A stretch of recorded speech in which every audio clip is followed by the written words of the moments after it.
Natasha, and thank you so much for joining me today. Well, today's card was an adventure, I will say that. I was just trying to have a really nice time card making. I recently picked up this stamp set from Visible Image. This is called Birthday in Bloom, and I was so excited to use this one. In fact, I almost didn't film this at all because I do make quite a few cards that I don't film, and I was just enjoying card making. And I had this image in my mind of what I wanted, and I want the images to be stamped through into the inside layer of the card. So I'm going to walk you through this because this was, as I said, an adventure. So many things went wrong. I want to show you that not only do they go wrong for you, but they go wrong for me very much so. I have obviously the ability to edit out some things in the videos, and I like to produce relatively short videos. So yeah, we do cut quite a bit, but I just want to show you that we can fix a lot of things too, because I will admit it even crossed my mind to ditch this card halfway through. I don't often say that because I truly do feel like we can fix things. We can fix things. But this card, you'll see. Anywho, we have stamped out the vase, and then I have these two. It's very cool. I really like this stamp set because two of the flowers, one leans off to the left and one leans off to the right. So no matter what you are trying to create, you basically have all of the options, and one is, pretty much straight up and down. I always adjust the stems a little bit just because, we want them to fit what we are creating. Now I'm stamping them out in some VersaFine Onyx black ink, and I have heat set the vase already, and then I'm going to stamp on the flower, and the little stems will go down into the water. And then originally, as you saw, I had laid out that I was going to do 3 of the flowers. However, I decided just to do 2. It felt a little squishy doing 3, and I was happy in the end to just do 2. Now this is directly onto the card base. So we are working, on the actual piece. We won't just be adhering something onto the front. I have stamped my second flower. Again, I have put the clear embossing powder, the super fine clear embossing powder over top, and I will melt that. I did mask off a tiny little bit of the stem down the very bottom just so it didn't go quite as far down, but I was happy with everything. So far, so good. It's all looking okay. Now, I did get the dies to these ones mainly because of how the dies are, and they don't have the stem. So it's 3 dies, and they obviously fit the 3 heads of the flowers. And so this was exciting because it means I can do this technique where you can have the image continue through onto the middle of your card, the inside of your card. Now, I often do this technique when I don't need to write a lot in the card. Either the card speaks for itself or I just have a little message to write. And I quite like that there's decoration on the inside of the card too.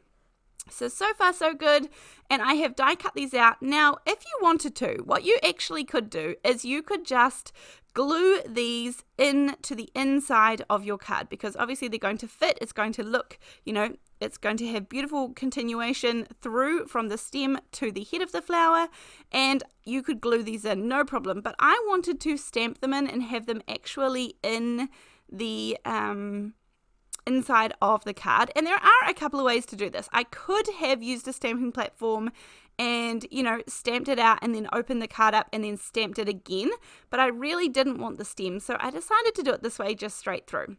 Now I am going to use a stamping platform for this bit because, as I said, we are stamping directly onto the card and we don't want to ruin it at this point. We've put a lot of effort in. So I used some mint tape to hold this down, because even though it's on a sticky grid mat, this is a whole card base, and so I just need to make sure that top stays completely flat. And then I just mask off where the stem would go. Now, first things first, this will be quite hard for you to see, but there was some residual ink left on the stem. Obviously, I didn't clean it very well, and so at this point, I have a little bit of mint tape to stop the top of the stem, but I definitely got some little smudges of black ink into the water, and I think it gets worse with the second flower I do. But this is going to be your best friend. This is a sand eraser, and these things are magic for getting rid of ink, like if you accidentally, put your fingerprint and you get black all sorts of places, which I often do, a little sand eraser, it's basically exactly what it sounds like. It is a rough surface eraser. Obviously it has something in it with a bit of grit, and it gets rid of, if you just rub lightly, it gets rid of the top layer of ink. I wouldn't say if you've really saturated the ink into, you've pressed down 3 times on something and then you want to get rid of it in black, it's not going to work probably like that. But when you get your finger in it, or you smudge a little bit or something like that, then sand erasers are brilliant. Now anyhow, the card's still going okay at this point. We're okay. And I have got the middle images there all sorted and stamped out, and I'm going to do the same thing to these ones. I have heat embossed them with the clear embossing powder. And then I am going to colour these in, just so it's sort of a bright, happy looking card. And I like the look of that. Now I did want to use alcohol markers, however, my alcohol markers are pretty good at not bleeding through, I will say. But I didn't want to risk it, just in case, I coloured over it a few too many times or something like that. And as I said, this was directly onto the card base. So I'd put all this work in. Now I have more smudges all over the back here. So I'm just getting my little sand eraser and going over it again. And I'm going to be able to get rid of these all successfully without, leaving any tears or anything in the paper.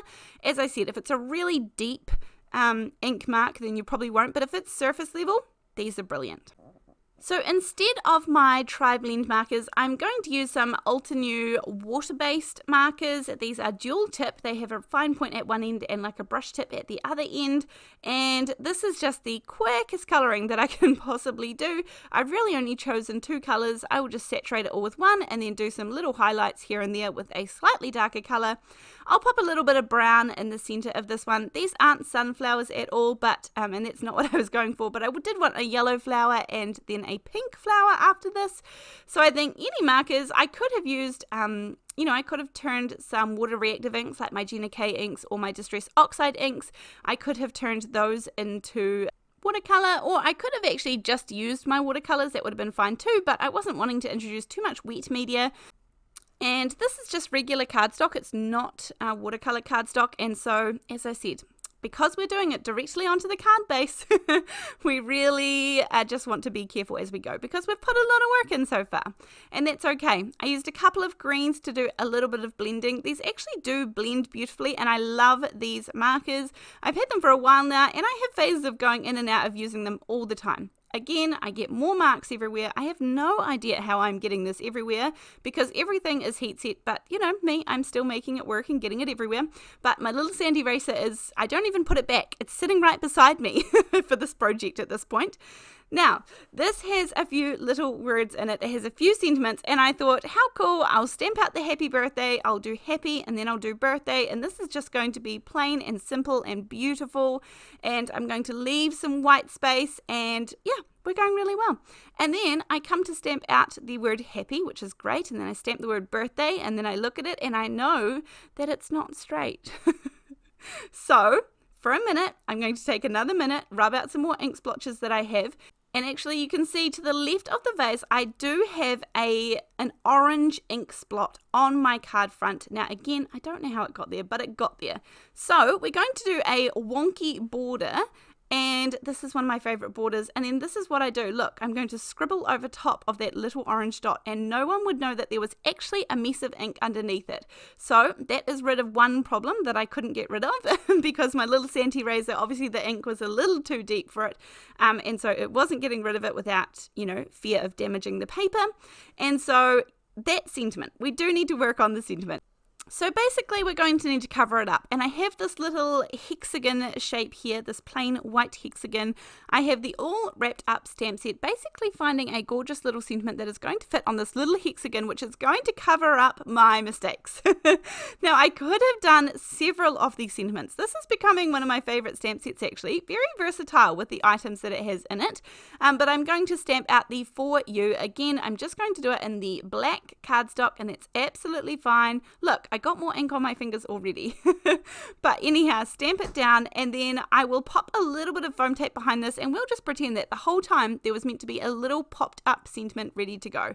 So whether it be the sand eraser, whether you have to cover it up with a little embellishment, whether you need to include a border that you didn't expect to include, we can make things work. And I do firmly believe that we should try and save things, because usually it's more of a mindset change than we can't save it. And sometimes when you're on a track, it can be hard to change the direction that you thought you were going in. But I'm working on that, and I really like this card. So I'm glad I didn't ditch it. So I hope that you have found some useful techniques for covering up things. I hope that you can see that everybody makes mistakes. Nobody, no matter how they appear, is perfect. And it is just a real learning curve, and it's a good reminder that, not that I try to be, but social media can be deceiving, just everything in general. So your cards are great, they are worth you making them, they are beautiful, and I hope that you enjoy making them. So thank you so much for joining me.